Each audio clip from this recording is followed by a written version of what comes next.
देहरादून में प्रदेश के धार्मिक स्थलों के धारण क्षमता का अध्ययन शुरू हो गया है।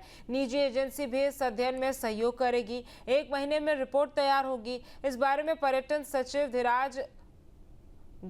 धीराज ने खास बातचीत की न्यूज स्टेट संवाददाता अजीत सिंह राठी के साथ। अभी आपने 2 दिन पहले यानी रविवार को देखा होगा, हरिद्वार में मनसा देवी का जो पैदल यात्रा मार्ग है वहाँ पर एक बड़ा हादसा हुआ। उसके बाद सरकार चिंतित हुई और मुख्यमंत्री ने तमाम दिशा निर्देश भी दिए हैं कि किस तरह से इन घटनाओं की पुनरावृत्ति ना हो, ऐसी कोई कार्य योजना बन सकती है। तो उन्होंने किस तरह के निर्देश दिए हैं, हम पर्यटन सचिव धीराज गर्ब्याल जी हमारे साथ हैं बातचीत करने के लिए, उन्हीं से बात करते हैं। धीराज जी, किस तरह की मीटिंग थी मुख्यमंत्री जी की, क्या उनके दिशा निर्देश हैं और आगे कौन सी एक सॉलिड कार्य योजना हमारे पास है जिसको हम लागू करने वाले हैं?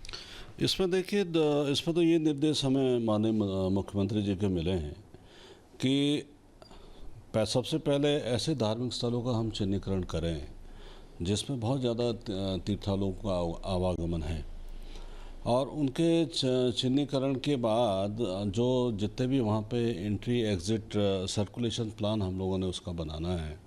उसमें देखना है कि क्या वाकई में उसमें वन में जाने की व्यवस्था है और आने की व्यवस्था है वन में, और उसमें इंफ्रास्ट्रक्चर को लेके क्या क्या गैप है, क्या जो उसकी कैपेसिटी है जाने की, उसमें कुछ इंफ्रास्ट्रक्चर का डेवलपमेंट तो हमें नहीं करना है।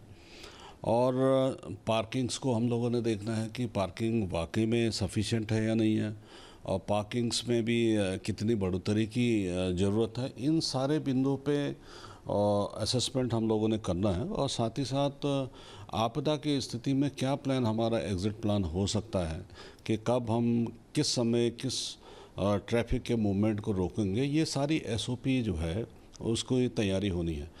2 चीज़ें धीरज जी मुख्य तौर पर सामने आई हैं जो मुख्यमंत्री जी ने भी कही हैं कि एक तो धारण क्षमता का अध्ययन और दूसरा श्रद्धालुओं का 4 धाम यात्रा के पैटर्न पर पंजीकरण। उसमें देखिए, इन सारे बिंदुओं पे ही दिशा निर्देश अभी और हम लोग जारी कर रहे हैं दोनों मंडलों के आयुक्तों को, और अभी मुख्य सचिव महोदय ने भी इसके संबंध में मीटिंग ली थी और उसमें सारे बिंदुओं पर इस पर चर्चा हुई है, जिसमें डीजीपी महोदय भी यहाँ पे उपस्थित थे। धीराज जी, एक सवाल और है, चूँकि जिस तरह से मनसा देवी की जो ये घटना हुई है तो ये इसको हम मतलब आपदा ही समझिए, मतलब डिजास्टर जैसा ही था। तो क्या निकट भविष्य में ऐसे किसी प्रपोजल पे, ऐसे किसी विचार पे भी विचार हो रहा है कि ऐसे स्थानों पर जो हाईली क्राउड है वहाँ एसडीआरएफ को तैनात किया जाए? इसमें देखिए, उसमें ज़रूर तैनात करेंगे। आपने देखा होगा जैसे कुंभ के समय में एसडीआरएफ भी हमारी तैनात रहती है, एनडीआरएफ भी तैनात रहती है, और इवन कांवड़ के समय में भी तैनात रहती है। बातचीत करने के लिए बहुत धन्यवाद। तो मेरे साथ पर्यटन सचिव साहब थे, तो उन्होंने बताया कि थोड़ा सा 1 महीने का इंतजार कीजिए, एक डिटेल रिपोर्ट तैयार हो रही है। उसके बाद किस किस तरह के रिफॉर्म्स ऐसे बड़े धार्मिक स्थलों पर किए जाने हैं जहाँ हाईली क्राउड वाला जो एरिया है, तो वहाँ रिफॉर्म्स होंगे, लेकिन 1 महीने बाद स्थिति क्लियर होगी।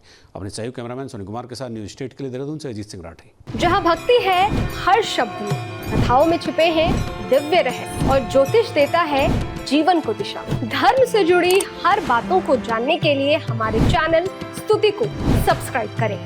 चैनल पर जाने के लिए इस लिंक पर क्लिक करें।